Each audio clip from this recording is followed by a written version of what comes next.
Мен Тұран Арсен Бектібекұлы. Биыл 1-ші сынып бітірдім. Жаз айы керемет-ай. Мен оны асыға күттім. Мен жазда күшті демалдым. Хайуанаттар бағына бардым.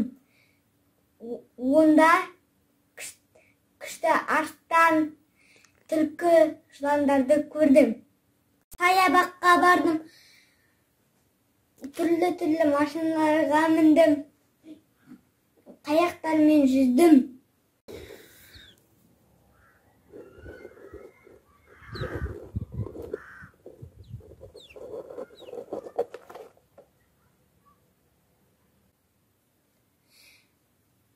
Жазда күшті демалдым.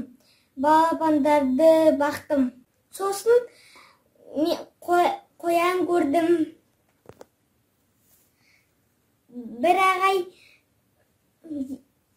қояны 2 құлағынан ұстап алып жүрді. Жақын жаз осылай бітті. Мен бірақ сабақты, мектепті сағындым.